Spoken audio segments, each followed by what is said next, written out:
ನಮಸ್ಕಾರ ವೀಕ್ಷಕರೇ, ರಿಪಬ್ಲಿಕ್ ಕನ್ನಡಕ್ಕೆ ವಿಶೇಷ ಕಾರ್ಯಕ್ರಮಕ್ಕೆ ಸ್ವಾಗತ. ನಾನು ಪ್ರವೀಣ್ ಕುಮಾರ್ ಸಲಂಗಳೆ. ವೀಕ್ಷಕರೇ, ಸ್ಯಾಂಡಲ್ವುಡ್ನ ಕೃಷ್ಣ ಅಂತಲೇ ಫೇಮಸ್ ಆಗಿರ್ತಕ್ಕಂಥವ್ರು, ಒಂದು ಕಾಲದಲ್ಲಿ ಮ್ಯೂಸಿಕಲ್ಲೇ ಮೋಡಿ ಮಾಡಿರ್ತಕ್ಕಂಥ ಕನ್ನಡದ ಖ್ಯಾತ ನಟ ಅಜಯ್ ರಾವ್ ಅವರು ನಮ್ಮ ಜೊತೆಗಿದ್ದಾರೆ. ಸರ್ ನಮಸ್ಕಾರ. ನಮಸ್ತೆ. ಹಾಯ್, ಹೇಗಿದ್ದೀರಿ sir? Fine, super, thank you. ಸಾಮಾನ್ಯವಾಗಿ ನಾವೆಲ್ಲ ಪಾರ್ಟ್ನರ್ ಅಂತ ಹೇಳಿದ್ರೆ ಬಿಸ್ನೆಸ್ಸಲ್ಲಿ ನೋಡ್ತೀವಿ, ಅಥವಾ ಬಿಫೋರ್ ಮದುವೆ ಆದಮೇಲೆ ಅಥವಾ ಮದುವೆಗಿಂತ ಮುಂಚೆ ಹೇಳ್ತೀವಿ. ಇದೇನು ಸರ್, ನೀವು ಪಾರ್ಟ್ನರ್ ಅನ್ನೋ ಹೆಸರಲ್ಲೇ ಸಿನಿಮಾ ಮಾಡ್ತಾ ಇದ್ದೀರಾ? ಅದೇ, ಇದು ಕಪಲ್ಸ್ ರಿಲೇಟೆಡ್ ವಿಚಾರ. ಮದುವೆಗೂ ಮುಂಚೆ, ಮದುವೆ ಆದಮೇಲೆ ಪಾರ್ಟ್ನರ್ಶಿಪ್ ಹೇಗಿರಬೇಕು ಒಂದು ಕಪಲ್ಸ್ ಅನ್ನೋದೇ ಒಂದು ಸಿನಿಮಾ. ಯಾಕೆ ಈ ಟೈಟ್ಲನ್ನು ಇಟ್ಕೊಂಡು ಸಿನಿಮಾಗೆ ಬರಬೇಕು ಅನ್ನೋದು? ಯಾಕೆ ಈ ಟೈಟ್ಲ್ ಅನ್ನೋದು ಅಂದರೆ ಸ್ವಲ್ಪ ಬೇಗ ಹೇಳೋದಕ್ಕೆ ಇದು. ಐ ಥಿಂಕ್ ಇದಕ್ಕೆ ಒಂಚೂರು ಕಾಲ ಅವಕಾಶ ಕೊಡಿ. ಈಗ ಅಂದರೆ ಈಗ ಸಾಂಗ್ ರಿಲೀಸ್ ಮಾಡ್ತಾ ಇದ್ದೀವಿ. ರಿಲೀಸ್ ಆದಮೇಲೆ ಹಂತ ಹಂತವಾಗಿ ವಿಜುವಲ್ಸಲ್ಲಿ ಹೇಳ್ತೀವಿ ವೈ ಪಾರ್ಟ್ನರ್ ಅನ್ನೋದು. ಅಜಯ್ ರಾವ್ ಅವರ ಸಿನಿಮಾಗಳು ಬರ್ತಿದೆ ಅಂತ ಹೇಳಿದ್ರೆ ಪ್ರೇಕ್ಷಕರಿಗೆ ಒಂದು ರೀತಿ ಸಿಕ್ಕಾಪಟ್ಟೆ ಕುತೂಹಲ ಇರುತ್ತೆ. ಸೊ ಪಾರ್ಟ್ನರ್ ಸಿನಿಮಾದ ಮೇಲೂ ಅಷ್ಟೇ ಕುತೂಹಲ ಇದೆ. ಹಾಂ, ಅಫ್ಕೋರ್ಸ್ ತುಂಬ ಒಳ್ಳೆಯ ಸಿನಿಮಾ ಇದೆ. ಐ ಥಿಂಕ್ ಕುತೂಹಲ ಇಟ್ಕೊಂಡಿರೋದ್ರಲ್ಲಿ ಅಥವಾ ನಿರೀಕ್ಷೆ ಇಟ್ಕೊಂಡಿರೋದ್ರಲ್ಲಿ ತಪ್ಪೇನಿಲ್ಲ. ಆಮೇಲೆ ಯಾವ ಕಾರಣಕ್ಕೂ ಬೇಜಾರಾಗಲ್ಲ ಅನ್ನೋ ಒಂದು ಕಾನ್ಫಿಡೆನ್ಸ್ ಇದೆ. ಬಿಕಾಸ್ ತುಂಬ ಗ್ರೌಂಡ್ ವರ್ಕ್ ಮಾಡಿ ಡೇ ಒನ್ನಿಂದ ಎಲ್ಲದರಲ್ಲೂ ಪ್ರತಿಯೊಬ್ಬರೂ, ಎಲ್ಲ ಟೆಕ್ನಿಷಿಯನ್ಸ್, ಎಲ್ಲ ಆರ್ಟಿಸ್ಟ್ ಒಟ್ಟಿಗೆ ಕೂತ್ಕೊಂಡು ಇನ್ವಾಲ್ವ್ ಆಗಿ ಮಾಡಿರ್ತಕ್ಕಂಥ ಸಿನಿಮಾ. ಸೊ ಹಾಗಾಗಿ ವರ್ತ್ ವೇಟಿಂಗ್ ಆ್ಯಂಡ್ ಎಕ್ಸ್ಪೆಕ್ಟೇಷನ್ ಇಟ್ಕೊಳ್ಳೋದ್ರಲ್ಲೂ ಖಂಡಿತ ಒಂದು ಅರ್ಥ ಇದೆ ಅಂತ ಹೇಳ್ಬೋದು. ಅಜಯ್ ರಾವ್ ಅವರ ಸಿನಿಮಾಗಳಲ್ಲಿ ಕತೆ ಎಷ್ಟು ಇಂಪಾರ್ಟೆಂಟು, ಅದಕ್ಕೆ ಜೊತೆಗೆ ಹಾಡುಗಳು ಕೂಡ ಅಷ್ಟೇ ಇಂಪಾರ್ಟೆಂಟ್. ಯಾಕಂತ ಹೇಳಿದ್ರೆ ನಾವು ಸುಮಾರು ಸಿನಿಮಾಗಳು ನೋಡಿದ್ದೀವಿ. ಅವರು ಕತೆಗಳಿಗೆ ಎಷ್ಟು ತೂಕವಾಗಿ ಅಂದರೆ ವ್ಯಾಲ್ಯೂ ಕೊಡ್ತಾರೋ, ಅದರ ಹಾಡುಗಳಿಗೂ ಕೂಡ ಅಷ್ಟೇ ವ್ಯಾಲ್ಯೂ ಕೊಡ್ತಾರೆ. ಅವು ಸೂಪರ್ ಹಿಟ್ ಕೂಡ ಆಗಿದೆ. ಸೊ ಪಾರ್ಟ್ನರಲ್ಲಿ ಕೂಡ ಹಾಡನ್ನು ನಾವು ಎಕ್ಸ್ಪೆಕ್ಟ್ ಮಾಡ್ಬೋದಾ? 101%. ಆಮೇಲೆ ನಮ್ಮ ಇಂಡಿಯನ್ ಹ್ಯೂಮನ್ ಎಮೋಷನ್ಸ್ ಏನಿದೆಯಲ್ಲ, ಅದು ಮ್ಯೂಸಿಕ್ಕಿಗೆ ತುಂಬ ಹತ್ತಿರ ಆಗಿರ್ತಕ್ಕಂಥದ್ದು. ಮ್ಯೂಸಿಕ್ಕಿಂದನೇ ಸಾಕಷ್ಟು ವಿಷಯಗಳನ್ನ ನಾವು ಸಿನಿಮಾದಲ್ಲಿ ಹೇಳ್ಕೊಂಬಂದಿದ್ದೀವಿ ಇತಿಹಾಸದಿಂದ. ಆ್ಯಂಡ್ ಐ ಥಿಂಕ್ ಅದು ಯಾವತ್ತೂ ಕೂಡ ಫೇಡ್ ಆಗಲ್ಲ. ಆ ವಿಚಾರ ಅನ್ನೋದು ಏನಿದೆಯಲ್ಲ ಮ್ಯೂಸಿಕಲ್ಲಿ ಹೇಳುವಂಥದ್ದು. ಆ್ಯಂಡ್ ನನ್ನ ಸ್ಟ್ರೆಂತ್ ಕೂಡ ಹೌದದು. ನನ್ನ ಎಲ್ಲ ಹಿಟ್ ಸಿನಿಮಾಗಳಲ್ಲಿ ಒಂದು ಕಾರಣ, ಮೇಜರ್ ಕಾರಣ ಯಾಕಪ್ಪ ಈ ಸಿನಿಮಾ ಗೆದ್ದಿದೆ ಅಂದರೆ ಅದಕ್ಕೊಂದು ಮ್ಯೂಸಿಕ್ ತುಂಬ ದೊಡ್ಡ ಕಾರಣ ಆಗಿದೆ. ಸೊ ಆ ವಿಚಾರದಲ್ಲಿ ಈ ಅದ್ಭುತವಾದಂಥ ಕಥೆಗೆ ಒಂದು ಅದ್ಭುತವಾದಂಥ ಮ್ಯೂಸಿಕ್ಗಳು ಕೊಡಲೇಬೇಕು ಅನ್ನೋ ಒಂದು ಉದ್ದೇಶದಿಂದ ತುಂಬ ವರ್ಕ್ ಮಾಡಿದ್ದೀವಿ ಮ್ಯೂಸಿಕ್ಕಿಗೆ ಕೂಡ. ಸೊ ಈ ಅಮೋರಾ ಸಾಂಗ್ ಏನು ಬಿಡ್ತಾ ಇದ್ದೀವಿ, I think it's going to be ಒಂದು ಬಿಗ್ ಸ್ಮ್ಯಾಶ್ ಹಿಟ್. ನಾನು ತುಂಬ ಕುತೂಹಲವಾಗಿ ಪಾರ್ಟ್ನರ್ ಕೈ ಹಾಕಿದಾಗ ಆ ಕತೆಗೆ ಒಂಚೂರು ತಲೆ ಕೆಡಿಸ್ಕೊಂಡು ಹುಡುಕುವಾಗ ನಿಮ್ಮ ಸಿನಿಮಾದಲ್ಲೂ ಒಂದು ಹಾಡು ಬರ್ತಿದೆಯಂತೆ. ಆ ಹಾಡಿನ ಬಗ್ಗೆನೇ ಎಲ್ಲೆಡೆ ಚರ್ಚೆ. ಅದು ಯಾವಾಗ ಬರುತ್ತೆ ಎನ್ನುವಂಥದ್ದು. ಏನೋ ಡಿಫ್ರೆಂಟ್ ಆಗಿದೆ, ಇನ್ನು ಬೇರೆ ಭಾಷೆಗಳ ಪದಗಳನ್ನೆಲ್ಲ ಬಳಸಿದ್ದಾರೆ ಎನ್ನುವಂಥದ್ದು. ಯಾವುದು ಸರ್ ಹಾಡು? ಅದೇ ಅಮೋರಾ ಅಂತ ಒಂದು ಹಾಡು. ಸ್ಪ್ಯಾನಿಷ್ ಭಾಷೆಯನ್ನು, ಅಂದರೆ ಅಲ್ಲಲ್ಲಿ ಪದಗಳನ್ನು ಯೂಸ್ ಮಾಡಿದ್ದೀವಿ. ಅಮೋರಾ ಅಂದರೆ ಐ ಲವ್ ಯು ಅಂತ, ಅಪ್ರಾತೋ ಅಂದರೆ ನಾನು ತಪ್ಕೋಬೋದಾ, ಅಪಾಚೋ ಅಂದರೆ ಕಿಸ್ ಕೊಡ್ಬೋದಾ ಅಂತ. ಸೊ ಈ ಥರದ್ದೆಲ್ಲ ಕೆಲವೊಂದು ಪದಗಳನ್ನ ಅಲ್ಲಲ್ಲಿ ಸ್ಪ್ರಿಂಕಲ್ ಮಾಡಿದ್ದೀವಿ ಫ್ಲೇವರ್ಸನ್ನು. ಶೂಟ್ ಮಾಡಿದ ಕೂಡ ಅದೇ ಥರನೇ ಒಂದು ಸ್ಪ್ಯಾನಿಷ್ ಬ್ಯಾಕ್ಗ್ರೌಂಡ್ಗಳಲ್ಲಿ, ಆ ಥರದ್ದೇ ಡ್ರೆಸ್ಸಸ್ಸಲ್ಲಿ, ಆ ಥರದ್ದೇ ಬ್ಯಾಕ್ಗ್ರೌಂಡ್ ಡ್ಯಾನ್ಸಸ್ ಫಾರಿನರ್ಸ್ನೆಲ್ಲ ಇಟ್ಕೊಂಡು ಆ ಫ್ಲೇವರಲ್ಲೇ ಶೂಟ್ ಮಾಡಿದ್ದೀವಿ. ಒಂಥರ ಹೊಸ ಮಜಾ ಇರುತ್ತೆ. ಈ ಸಿನಿಮಾ ರಿಲೀಸ್ ಆದಮೇಲೆ ಯುವ ಪ್ರೇಮಿಗಳೆಲ್ಲ ನಿಮ್ಮ ಬೆನ್ನು ಬೀಳ್ತಾರೆ ಅನಿಸುತ್ತೆ. ಯಾಕಂತ ಹೇಳಿದ್ರೆ ಥ್ಯಾಂಕ್ಸ್ ಹೇಳಲಿಕ್ಕೆ ಯುವ ಪ್ರೇಮಿಗಳು ಅವ್ರವ್ರ ಪ್ರೇಮಿಗಳ ಹಿಂದೆ ಬಿದ್ದರೆ ಸಾಕು, ನಾವು ಮಾಡಿದ ಸಾರ್ಥಕ ಆಗುತ್ತೆ. ಯಾರಿಗಾದ್ರೂ ಡೈರೆಕ್ಟಾಗಿ ಐ ಲವ್ ಯು ಅಂತ ಹೇಳಿದ್ರೆ, ಅಥವಾ ನೀನು ಇಷ್ಟ ಆಗಿದೆ ಅಂತ ಹೇಳೋಕೆ ಹೋದರೆ ಎಲ್ಲೋ ಒಂದು ಕಡೆ ಭಯ ಇರುತ್ತೆ. ಬೇರೆ ಭಾಷೆ ನೀವೆಲ್ಲ ಒಂದು ಹಿಂಟ್ ಕೊಟ್ಟು ಹೇಳ್ಕೊಡ್ತಿದ್ರೆ, ಹೆಲ್ಪ್ ಮಾಡ್ತಿದ್ರೆ. ಕರೆಕ್ಟ್, ಒಂದು ಕೋಡ್ ಕ್ರಿಯೇಟ್ ಮಾಡ್ದಂಗೆ ಡೈರೆಕ್ಟಾಗಿ ಐ ಲವ್ ಯು ಹೇಳೋಕ್ಕಾಗಿಲ್ಲ ಅಂದರೆ ಅಮೋರಾ ಅಂತ ಹೇಳಿ ಒಂದ್ಸಲ ಟ್ರೈ ಮಾಡ್ಬೋದು. ಹೌದು. ಸೊ ಅದರಲ್ಲಿ ಈಗ ಅದ್ರ ಜೊತೆಗೆ ಸ್ಯಾಂಡಲ್ವುಡ್ಗೆ ಮತ್ತೆ ಕಂಬ್ಯಾಕ್ ಆಗ್ತಿದ್ದಾರೆ ಕುನಾಲ್ ಗಾಂಜಾವಾಲ ಎನ್ನುವಂಥದ್ದು ಮತ್ತೆ ಕರೆ ತರ್ತಾ ಇದ್ದಾರೆ. ಅದು ಪಾರ್ಟ್ನರ್ ಸಿನಿಮಾದ ಮೂಲಕ ಎಷ್ಟು ಖುಷಿ ಆಗ್ತದೆ? ತುಂಬ ಖುಷಿ ಆಗುತ್ತೆ. ಯಾಕಂದರೆ ಒಂದು ವಂಡರ್ಫುಲ್ ವಾಯ್ಸು. ಆ್ಯಂಡ್ ಈ ಹಿಂದೆ ನಂದು ತಾಜ್ ಮಹಲ್ ಸಿನಿಮಾದ ಖುಷಿಯಾಗಿದೆ ಮಾತ್ರ ಅಲ್ಲದೆ, ಅಪ್ಪು ಸರಿಗೆ, ದರ್ಶನ್ ಸರಿಗೆ ತುಂಬ ಬಿಗ್ ಹಿಟ್ಸು ಕೊಟ್ಟಂಥ ಸಿಂಗರ್ ಅವರು.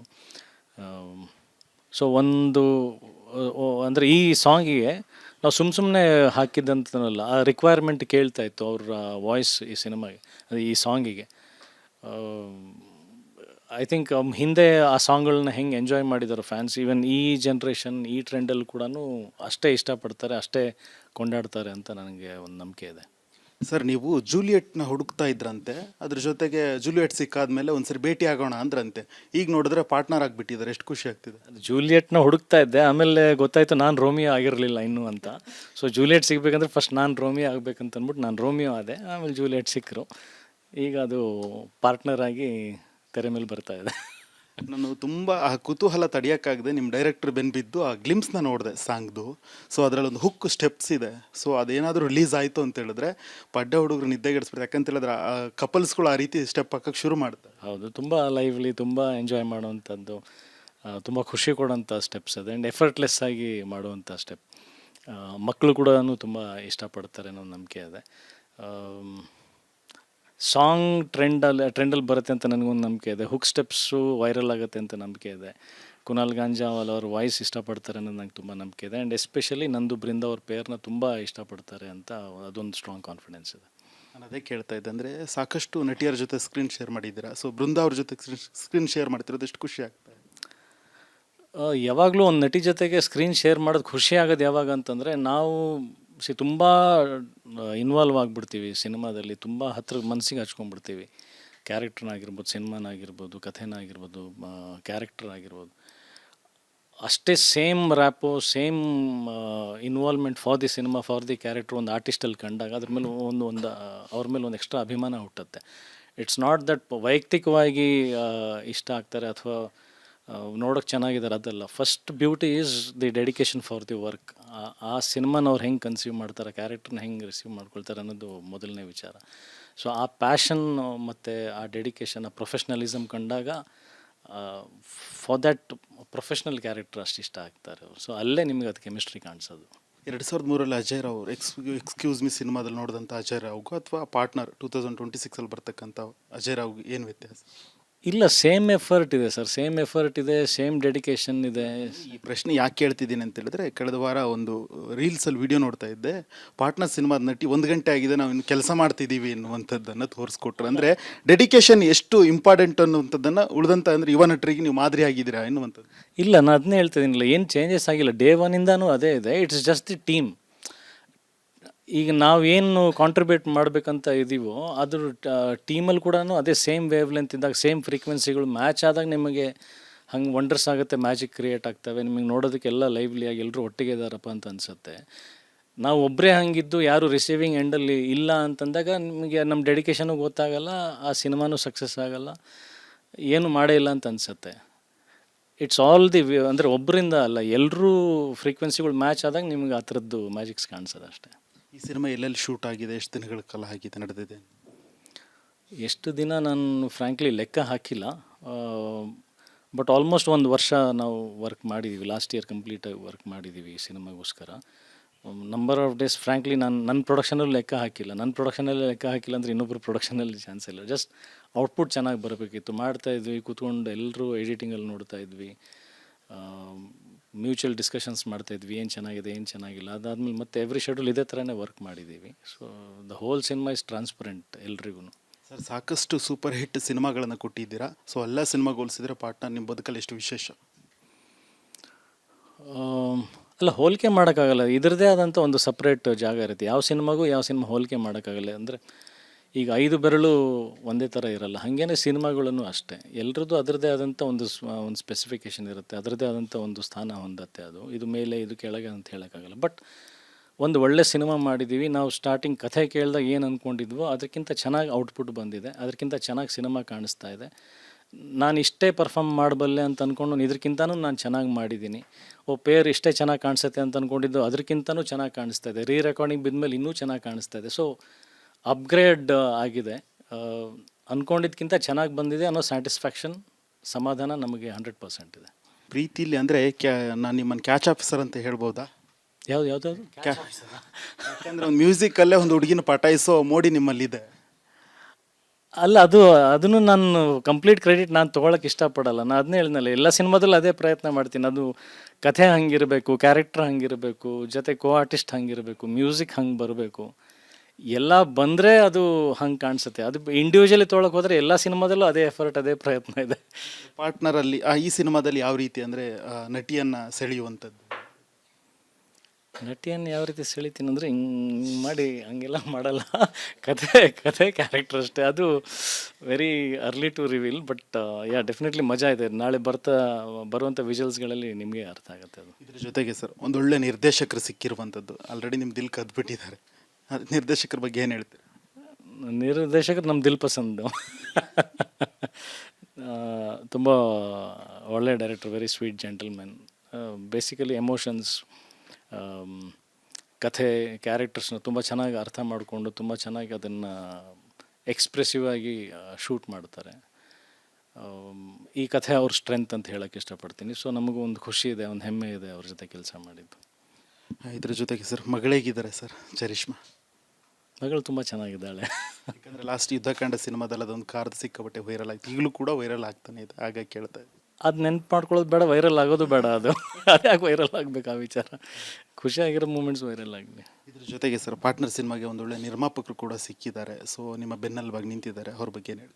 ನಿರ್ಮಾಪಕರು ಹರೀಶ್ ದೇವಿ ತಾಂದ್ರೆ ಅವರು ಒಂದು ಪ್ಯಾಷನೇಟ್ ಪ್ರೊಡ್ಯೂಸರ್ ಅಂತ ಹೇಳೋಕ್ಕೆ ಇಷ್ಟಪಡ್ತೀನಿ. ಸಿನಿಮಾದ ಎಲ್ಲ ಆಯಾಮಗಳು ಅರ್ಥ ಮಾಡ್ಕೊಂಡಿರ್ತಕ್ಕಂಥ ಒಂದು ನಿರ್ಮಾಪಕ. ಆ್ಯಂಡ್ ಅವ್ರಿಗೆ ತುಂಬ ದೊಡ್ಡ ಯಶಸ್ಸು, ತುಂಬ ದೊಡ್ಡ ಗೆಲುವು ಈ ಸಿನಿಮಾ ಮುಖಾಂತರ ಸಿಗುತ್ತೆ ಅನ್ನೋದು ನಮಗೆಲ್ರಿಗೂ ಕಾನ್ಫಿಡೆನ್ಸ್ ಇದೆ. ಆ್ಯಂಡ್ ಬೇಸಿಕಲಿ ನಮ್ದು ಎಲ್ರದ್ದು ಇಂಟೆನ್ಷನ್ ಇರೋದು ಪ್ರೊಡ್ಯೂಸರ್ ಗೆಲ್ಲಬೇಕು ಅನ್ನೋದೇ. ಪ್ರತಿಯೊಬ್ಬರು ವರ್ಕ್ ಮಾಡ್ತಿರೋದೇ ಆ ನಿಟ್ಟಿನಲ್ಲಿ. ಅಂದರೆ ಅದರಲ್ಲಿ ನಮ್ಮ ಸ್ವಾರ್ಥನೂ ಅಡಗಿದೆ. ಒಬ್ಬ ಪ್ರೊಡ್ಯೂಸರ್ ಗೆದ್ದು ಅವ್ರು ಲಾಭ ಮಾಡಿದ್ದಾರೆ ಅಂದರೆ ನಮಗೂ ಒಂದು ದಾರಿ ಆಗುತ್ತೆ. ಆ್ಯಂಡ್ ಅದನ್ನು ಅವರು ಕೂಡ ಅರ್ಥ ಮಾಡಿಕೊಂಡು ತುಂಬ ಚೆನ್ನಾಗಿ ಪ್ರೊಡ್ಯೂಸ್ ಮಾಡಿದ್ದಾರೆ, ಎಲ್ಲೂ ಕಡಿಮೆ ಮಾಡಿದೆ. ಸಿನಿಮಾಗೆ ನಾವು ಏನು ಕೇಳ್ತಾ ಇದ್ದೀವಿ, ಡೈರೆಕ್ಟ್ರ್ ಏನು ಕೇಳ್ತಿದ್ದಾರೆ, ಆಮೇಲೆ ಇವ್ರು ಕೇಳ್ತಾ ಇರೋದು ನಿಜವಾಗ್ಲೂ ವ್ಯಾಲಿಡ್ ಇದೆಯಾ, ಎಲ್ಲ ಅವ್ರಿಗೆ ಅರ್ಥ ಆಗೋಂಥ ವ್ಯಕ್ತಿನೇ. ಸೊ ಹಾಗಾಗಿ ಎಲ್ಲೂ ಕಾಂಪ್ರಮೈಸ್ ಆಗದೆ ಒಂದು ಒಳ್ಳೆ ಸಿನಿಮಾ ಮಾಡೋದಕ್ಕೆ ತುಂಬ ಸಪೋರ್ಟಿವ್ ಆಗಿ ನಿಂತಿದ್ದಾರೆ. ಸರ್ ಇತ್ತೀಚಿನ ದಿನಗಳಲ್ಲಿ ಲವ್ ಬ್ರೇಕಪ್ ಆಗುವಂಥದ್ದು ಅಥವಾ ಲಿವ್ ಇನ್ ರಿಲೇಷನ್ಶಿಪ್ ಎನ್ನುವಂಥದ್ದು ಇದೆಲ್ಲ ಇಟ್ಕೊಂಡ್ಬಿಟ್ಟು ಒಂದು ಸಿನಿಮಾ ಬರ್ತಿದೆ ಪಾರ್ಟ್ನರು. ಸೊ ಅದೆಲ್ಲ ಸಿನಿಮಾ ಪಾರ್ಟ್ನರ್ ಎನ್ನುವಂಥದ್ದು ಕೊನೆವರೆಗೂ ಕೂಡ ಜೊತೆ ಕರ್ಕೊಂಡು ಹೋಗ್ಬೇಕು ಅನ್ನುವಂಥ ಒಂದು ಸಂದೇಶವನ್ನು ಕೊಡ್ಲಿಕ್ಕೆ ಹೊರಟಿದ್ದೀರಾ, ಏನು ಹೇಳ್ತೀರಾ? ನಿಮಗೆ ಹೆಂಗೆ ಗೊತ್ತು ನಾವು ಅದು ಕೊಡೋಕೆ ಹೊರಟಿದ್ದೀವಿ ಅಂತ? ತಿಳ್ಕೊಂಡಿದ್ದೀವಿ. ಮತ್ತೆ ಯಾಕೆ ಕೇಳಿದ್ರೆ ಸ್ಟಾರ್ಟಿಂಗಲ್ಲೇ ಪ್ರಶ್ನೆ, ಸಿನಿಮಾ ಏನಿದು, ಪಾರ್ಟ್ನರ್ ಏನಿದು ಅಂತ? ಅದೇ ಮುಂದಿನ ನಿರ್ದೇಶಕರು ಬಾಯಿ ಬಿಟ್ಟಿದ್ರು, ಅಂದರೆ ಕತೆ ಬೇಸನ್ನು. ಇಲ್ಲ, ಈಗ ಸದ್ಯಕ್ಕೆ ಕಾನ್ಸಂಟ್ರೇಷನ್ ಹೆಂಗಿದೆ ಅಂತಂದರೆ ಸ್ಟೆಪ್ ಬೈ ಸ್ಟೆಪ್ ಹೋಗೋಣ ಅಂತ. ನಾವು ಸುಮ್ಮನೆ ಎಲ್ಲನೂ ಒಟ್ಟಿಗೆ ಆಡಿಯನ್ಸಿಗೆ ಫೀಡ್ ಮಾಡೋದು ಬೇಡ ಅಂತ ನನ್ನ ಭಾವನೆ. ಸೊ ಈಗ ಸದ್ಯಕ್ಕೆ ಈ ಅಮೋರಾ ಸಾಂಗ್ ನಮ್ಮ ಮೊದಲನೇ ಇನ್ವಿಟೇಷನ್, ಮೊದಲನೇ ಧ್ಯೇಯ ಏನಿದೆಯಲ್ಲ, ನಮ್ಮ ಟಾರ್ಗೆಟ್ ಅದು ಫಸ್ಟ್ ರೀಚ್ ಆಗಬೇಕಾಗಿದೆ.